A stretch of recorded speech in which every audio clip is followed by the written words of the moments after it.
Hello, and thank you for joining me for this lecture that commemorates the 105th anniversary of the Armenian Genocide.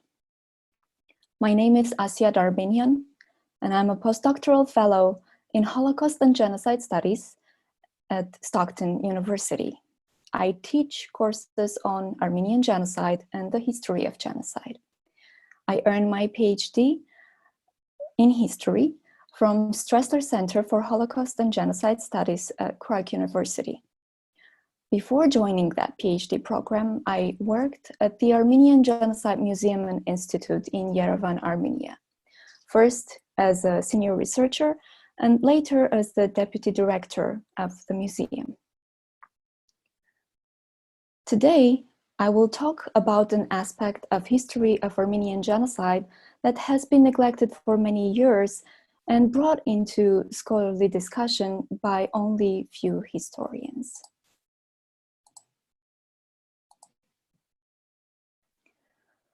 My talk is based on my dissertation research, which aimed to understand Russian Empire's response to the Armenian genocide and to the refugee crisis at the Caucasus front of World War I. Although most of the stories related to relief for Armenians are about Western agents, such as Danish missionaries, British relief workers, American humanitarians, it's really important to highlight that there were more actors involved in this unprecedented initiative to save lives. By talking about the assistance of imperial Russian organizations and authorities to Armenian refugees in Transcaucasia, my research aims at changing the narrative on Armenian relief work and explore this understudied aspect of history of genocide and history of humanitarianism. Today, I will talk not only about the response to the refugee crisis, but I will also attempt to raise the voices of the refugees, the receivers of humanitarian assistance, and to show the key role refugees themselves and the local Armenians played in the struggle for survival. So why don't we start with our first slide, which shows us a picture of refugee children together with a group of nurses and an old man with a beard. Just as the global health emergency created by the COVID-19 virus, this pandemic, has drawn our attention to the significance and centrality of the role medical workers and professionals, particularly the nurses, play in the time of crisis. This presentation will show that those local professionals and volunteers played absolutely critical role in the survival of thousands during and in the aftermath of Armenian genocide. In 1915, the Armenian writer Hovannes Tumanyan, the man with the beard in the picture, arrived with his daughter Navard, who was a nurse, in the town of Echmiadzin to assist with the relief of the thousands of Armenians who had arrived in the Russian imperial provinces in Transcaucasia, fleeing violence across the borders in the Ottoman Empire. Tumanyan reflected on the situation created in Transcaucasia, and particularly in Echmiadzin in 1915. He wrote, "In that hell called Turkish Armenia, 3 armies exist. The first army is the one in combat. The second is the army of the abandoned women and children, the sick, the famished, the naked, the refugees, which is the largest army. Third is the army of activists and helpers, which is the smallest and the weakest." These brief reflections capture both the alarming scale of the crisis that was unfolding in the region and the challenges facing the emerging relief effort. The Great War began in Europe in July 1914. The war over the Straits and on the Caucasus front between the Ottoman and Russian empires unrolled in November 1914. While Russian and Ottoman imperial troops fought on the Caucasus front of World War I, hundreds of thousands of Ottoman Armenian subjects were targeted by Turkish authorities as a potential strategic threat. Justifying their actions as military necessity, the Ottomans massacred Armenians or deported them to the deserts of Mesopotamia. Those who did not fall victim became refugees on the Russian-Ottoman battlefront and elsewhere. On the map of Armenian genocide, you see the deportation routes, the locations of major killing sites, and endless forced population movements.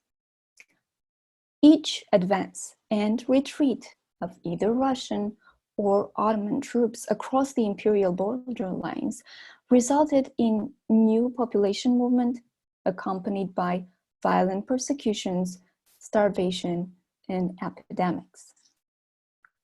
To have a better understanding of the region I'm talking about, let's have a look at two maps. The first map is the map of the Caucasus Front, which was made by my colleagues from Yerevan State University at the Institute of Armenian Studies. This map shows the constantly changing border between Ottoman and Russian empires throughout 1914-1917, as well as the population movement between those two empires. The second map was drawn by Garo Sasuni, an Armenian activist and relief worker, who witnessed the population movements. The map is in Armenian and shows the routes that thousands of Armenian refugees had to take to escape from Turkey and find shelter in Transcaucasia. The refugee columns moved towards Russian imperial territories from three general directions: Kars, Igdir, and Julfa. On arrival, they were accommodated in Yerevan, in Yelizavetpol, in Tiflis Governorate, and Kars Oblast.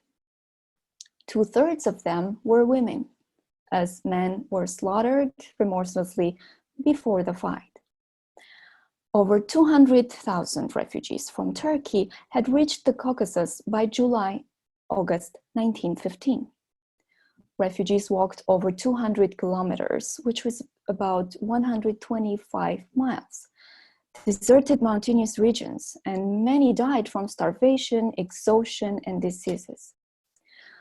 They were attacked en route too by Kurdish gangs that did not spare women or children. First to address the issue of refugees and provide them with shelter and food was local Armenian population. Russian subject peasants, farmers in Transcaucasia. More than 3/4 of the refugees found shelter in Armenian villages. The local Armenians mobilized all their resources towards organization of relief work for the displaced Armenians.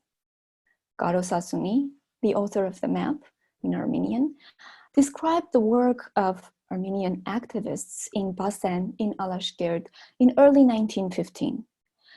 He emphasized the villagers' efforts to organize relief work by making lists of the arrived refugees, establishing how many of those refugees were very poor and disabled and in need of urgent assistance. He explained that January and February were the relief work months and the refugees were not abandoned. The local efforts demonstrate that Armenians during the war and genocide were not simply victims dependent upon external actors' mercy and assistance.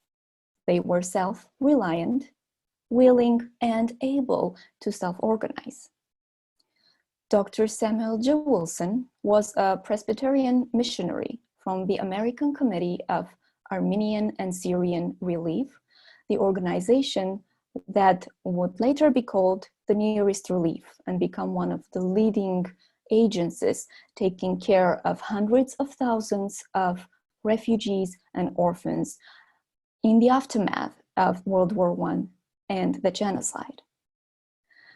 Dr. Wilson reported from Yerevan that many of the Armenian villagers had taken in and cared for the destitute refugees.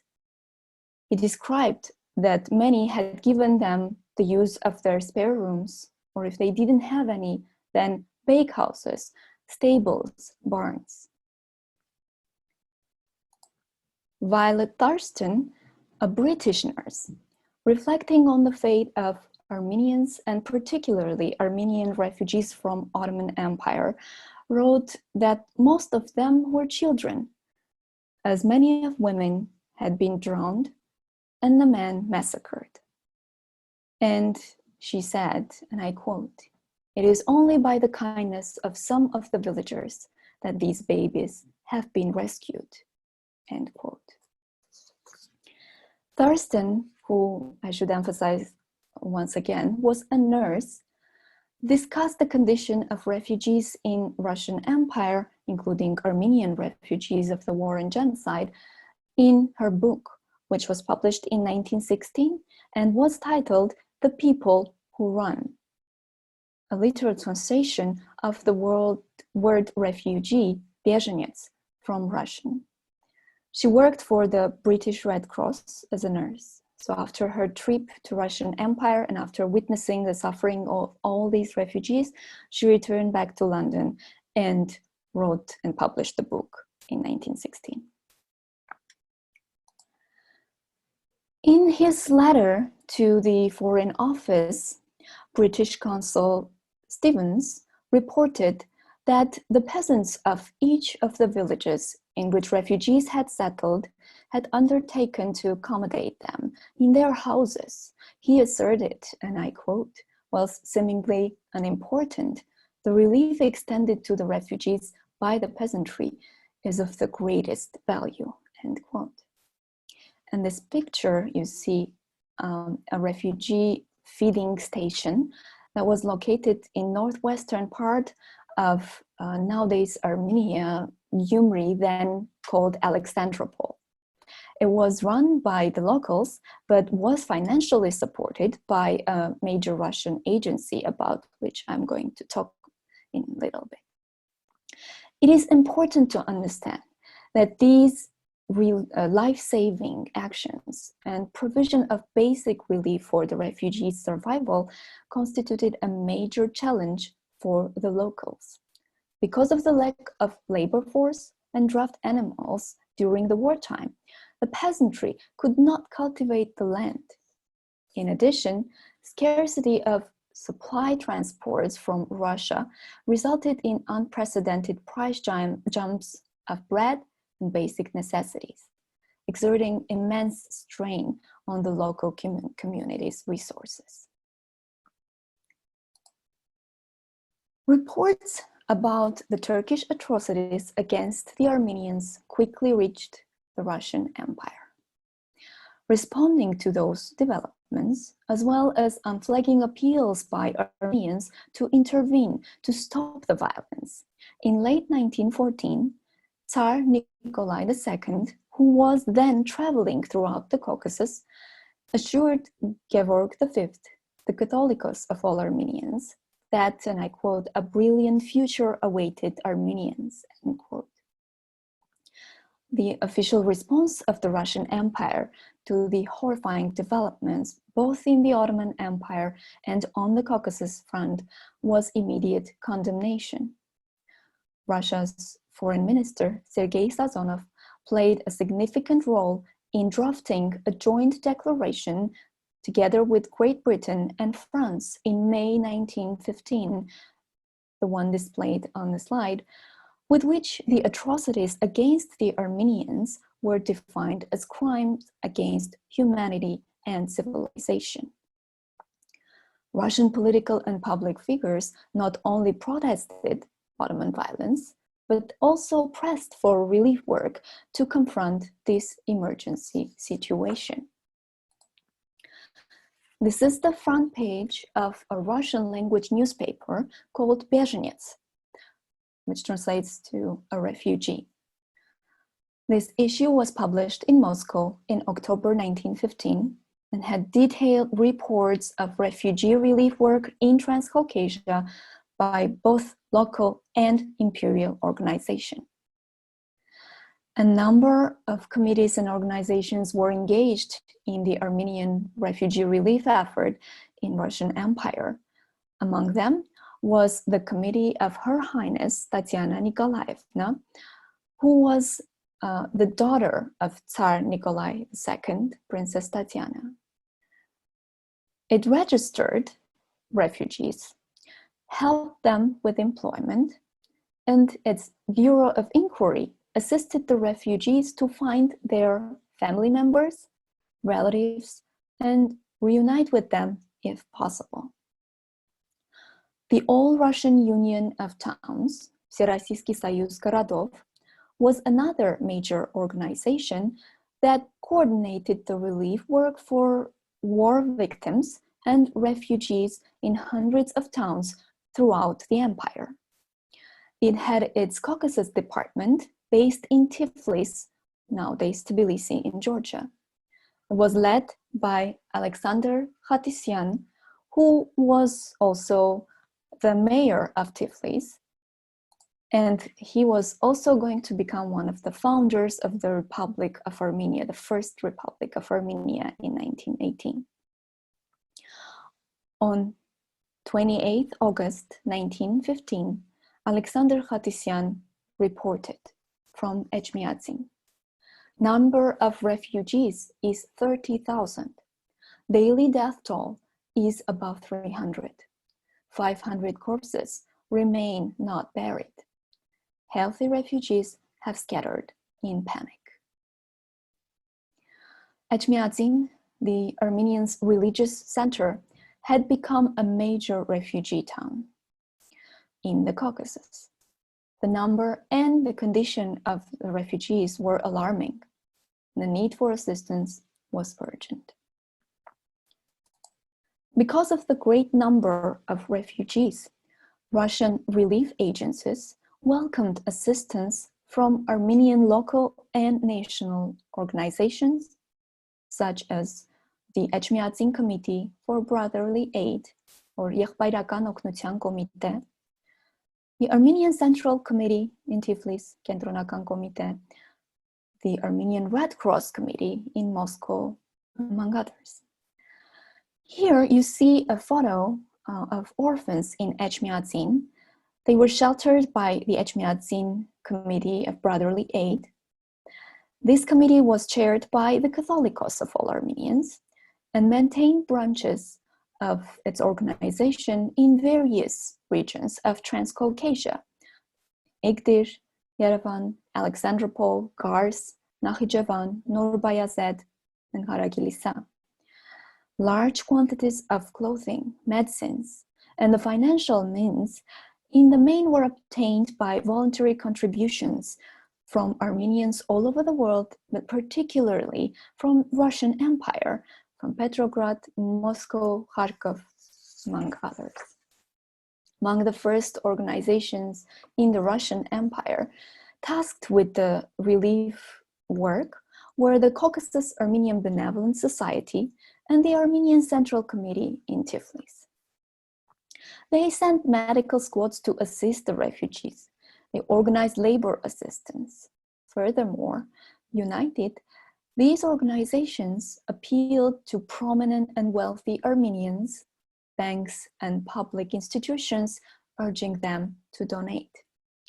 Due to these intensive work and continuous calls for help, a number of towns, Petrograd, Moscow, Nakhichevan-on-Don, Astrakhan, among others, launched fundraising campaigns and collected monetary donations as well as clothes and linen to be sent to the refugees. This picture was taken in Tiflis. The orphans were under the care of a relief committee, Armenian Relief Committee, based in Astrakhan. So this committee from Astrakhan was financially supporting the orphans sheltered in Tiflis.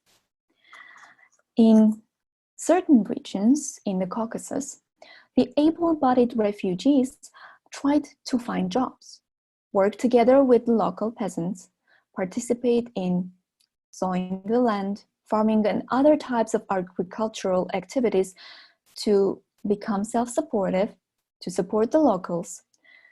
Others went through some training in workshops and soon were hired to work in those workshops. They produced necessary equipment for the army and also clothes for refugees, their fellow refugees. Those not able to help the farmers and find jobs in workshops were still actively engaged in the life of refugees. For instance, the education of Armenian refugee children. Most of Armenian children, the refugee children, were sheltered in orphanages all over the Caucasus, in Alexandropol, Dilijan, Echmiadzin, Yerevan. In April 1916, Commissioner for Refugees in Tiflis, Dmitry Strelkov, was writing about the exceptional work done by refugee teachers. He reported, and I quote, "In Bolniskhachen village, refugee teacher from Van, Jirair Balasanyan, teaches the refugee children 44 in total." The classes were held in the afternoon in the church school. Balasanyan was one among many refugee teachers. They were doing quite an amazing job, considering their condition and the circumstances. As you can see from the schedule on that slide, that was generally used in most of the refugee schools in this area. They were teaching on a weekly basis Armenian language, religion, mathematics. They also had classes of drawing, calligraphy, vocal and physical training. Russian language was taught 4 times a week only, and that's if they had competent teachers to teach Russian. You see, this skill was particularly important for those children who had been forced to cross the border, to leave their homes in Ottoman Empire, and to move to Russian Empire and settle down there. So for their future, to find jobs, to get really settled in their new home, they really needed this tool, the Russian language. This is quite an obvious demonstration of self-organization and self-help by the refugees who had lost everything, forced to abandon their homes and run away, and still found the strength to help each other.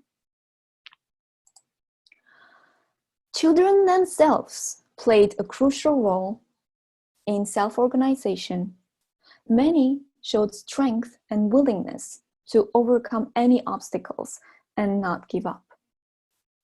Maynard Owen Williams's article, Between Massacres in Van, was published in the National Geographic magazine in August 1919 during the nationwide fundraising campaign in the United States in support of the survivors of genocide.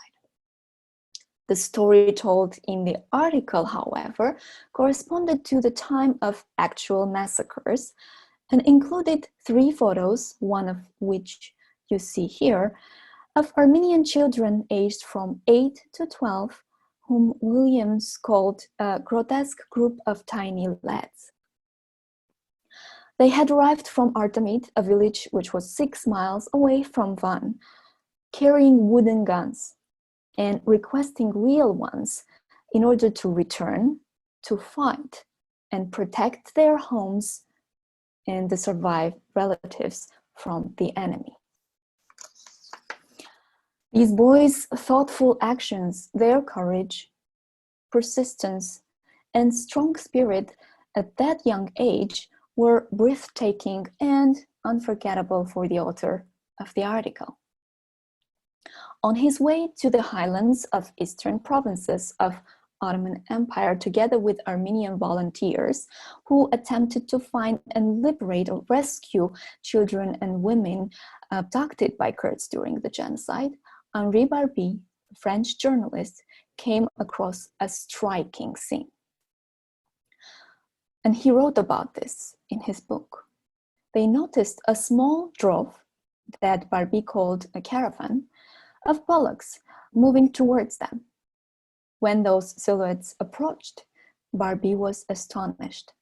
The caravan was comprised of 4 donkeys carrying multiple children, girls and boys. And when they asked the children where they were coming from and headed to, one of the boys, 8 years old, who apparently was the leader of this caravan, responded clearly and sharply that they were Armenians, they had escaped from Kurds, found donkeys in the mountains, and were returning to their village. When Barbie and the volunteers learned that children were headed towards a village that had been destroyed, they tried to explain that there was nothing left in the village, only ruins. Barbie wrote, and I quote, "The child, the leader, shrugged his shoulders and with confidence of an adult responded, 'We can always find something. Besides, that is better than staying with Kurds.'" One of the Armenian volunteers turned out to be the uncle of this 8-year-old boy, the leader of the caravan. He, of course, was very emotional, and he asked about his own family, only to learn that his wife and his children all had been killed. He burst into tears, and while he was crying, Barbie noticed that the 8-year-old boy, he was not emotional, he was still calm and sharp. And Barbie explained this situation in his book, and I quote, "He, this boy, has seen so much blood. He has such an important mission to accomplish, to bring those little ones to their homes. So he does not get emotional." Whether we call this resistance in its diverse forms it may assume, or coping mechanisms, the decisions made and actions taken autonomously by the children, abandoned, famished, exhausted from endless wandering from one village to another in search of home, family, friends, constitute critical examples of utilized agency, self-help, and self-organization in struggle for survival. The Great War itself was a challenge to humanitarianism and humanity.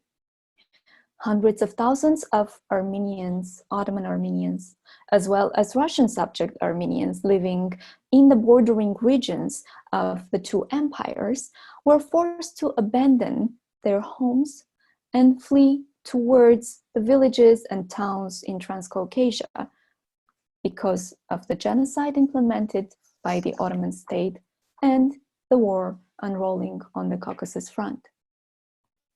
Many of refugees forced into flight had lost their property, homes, family, and finally, some of them even had lost their hopes.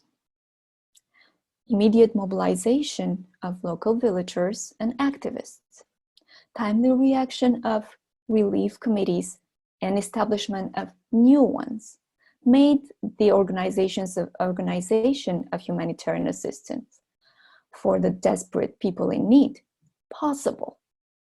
Those villagers, the individual activists, the governmental and public organizations, local and national committees strengthened the Third Army of helpers that poet Hovhannes Tumanyan was so concerned about in Etchmiadzin in 1915. In this last picture of my presentation, you see again poet Tumanyan, surrounded by nurses, local relief workers, providing medical and other necessary assistance to the refugees.